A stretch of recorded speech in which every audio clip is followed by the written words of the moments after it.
Hello दोस्तों, कैसे हैं आप सब। तो जैसे आपने थंबनेल तो पढ़ ही लिया होगा, आज दोस्तों बात करेंगे इथेनॉल पे। क्या है इथेनॉल? क्या फ्यूचर वाकई में इथेनॉल का है इंडिया में? क्या कुछ बेनिफिट्स हैं दोस्तों इथेनॉल से? क्या है इसके नुकसान? सारी बातों पे दोस्तों करेंगे अपन चर्चा। तो दोस्तों, क्या आपने सोचा है आपकी गाड़ी पेट्रोल की बजाय गन्ने या मक्के से निकले फ्यूल से भी चल सकती है? जी हाँ दोस्तों, इसी को इथेनॉल कहा गया है। तो दोस्तों, इंडिया में इथेनॉल की डिमांड बढ़ती जा रही है। गवर्नमेंट भी पेट्रोल में इथेनॉल को मिक्स करके पेट्रोल के इंपोर्ट को कम करना चाहती है। लेकिन सवाल ये है दोस्तों, क्या सच में इथेनॉल फ्यूचर का फ्यूल है? और क्या आपकी गाड़ी या आपकी बाइक इसके लिए कैपेबल है? क्या इसके बेनिफिट्स हैं और क्या इसके ड्रॉबैक है? सब जानेंगे दोस्तों इस वीडियो में। इथेनॉल क्या है दोस्तों? इथेनॉल एक प्रकार का अल्कोहल है जो गन्ने या मक्के के स्टार्च को फर्मेंटेशन के प्रोसेस से तैयार किया जाता है। दोस्तों, ये वो अल्कोहल नहीं है जो ड्रिंक में यूज किया जाता है। ये एक फ्यूल बेस्ड अल्कोहल है जिसका मेन यूज ईंधन के रूप में या गाड़ियों में फ्यूल के रूप में किया जाता है। तो दोस्तों, फ्यूल ग्रेड इथेनॉल को एक अलग प्रोसेस से बनाया जाता है। इंडिया में इसे पेट्रोल के साथ मिक्स करके फिर यूज किया जाता है। तो दोस्तों, इथेनॉल बनाने के 3 मेन स्टेप हैं। तो सबसे पहले दोस्तों, गन्ने या मक्के से स्टार्च और शुगर को अलग किया जाता है, स्टेप 2।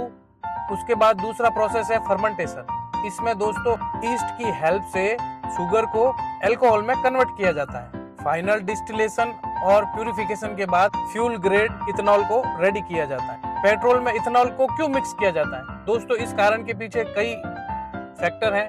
जैसे सबसे पहला है क्रूड ऑयल के इंपोर्ट को कम करने के लिए। दूसरा पॉइंट है अपने देश के किसानों की आय को बढ़ाने के लिए। तीसरा, ये पॉल्यूशन को कम करता है। और दोस्तों, चौथा पॉइंट है इंडिया को एनर्जी के सेक्टर में सेल्फ रिलेवेंट बनाने के लिए। दोस्तों, यही कारण है कि इंडिया में E20 पेट्रोल 20% इथेनॉल को पेट्रोल में मिक्स करके यूज करने को बढ़ावा दे रही है सरकार। इथेनॉल के बेनिफिट्स दोस्तों, इसका सबसे पहला बेनिफिट जो है वो ये है कि ये एनवायरमेंट फ्रेंडली है। जब भी इथेनॉल मिक्स पेट्रोल जलता है तो इस कम इमर्शन होता है, जिसके कारण ये एनवायरमेंट को कम नुकसान पहुंचाता है। दूसरा बेनिफिट, फार्मर को फायदा। जब शुगर केन और मक्के का डिमांड बढ़ेगी तो अपने फार्मर्स को भी एक्स्ट्रा इनकम होगी। फॉरेन करेंसी की सेविंग। दोस्तों, इंडिया क्रूड ऑयल बहुत ज्यादा इंपोर्ट करता है, लेकिन जब इथेनॉल मिक्स पेट्रोल यूज करेगी तो इथेनॉल के ब्लेंडिंग से डिपेंडेंसी कुछ हद तक कम हो सकती है।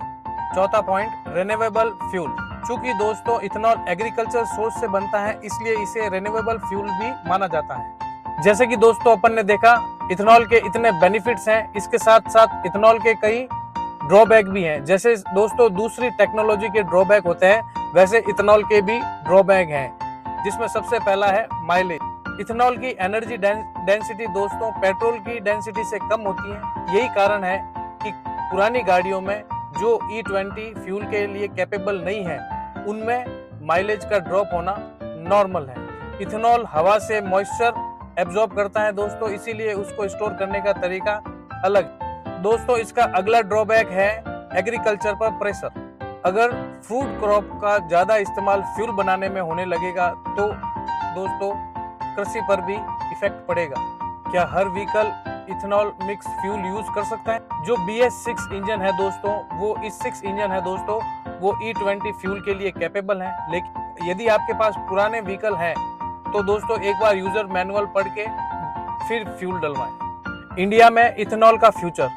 तो दोस्तों आने वाले टाइम में इंडिया फ्यूल में इथेनॉल ब्लेंडिंग को और ज्यादा बढ़ावा देगा। आने वाले सालों में इंडिया इथेनॉल के प्रोडक्शन और ब्लेंडिंग को और बढ़ाने की प्लानिंग कर रहा है। इससे फार्मर, एनवायरनमेंट और एनर्जी सेक्टर तीनों को बेनिफिट मिलने की उम्मीद है। लेकिन इसके साथ टेक्नोलॉजी और एग्रीकल्चर, इन दोनों के बीच बैलेंस बनना भी जरूरी है। तो दोस्तों फाइनल कंक्लूजन।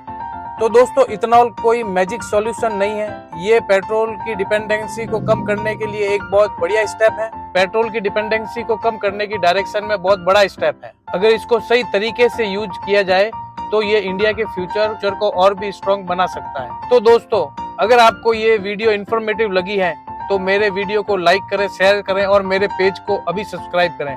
और ऐसे ही और इंफॉर्मेटिव वीडियो जानने के लिए मेरे पेज को फॉलो जरूर करें। Thank you. मिलते हैं अगले इंफॉर्मेटिव वीडियो में।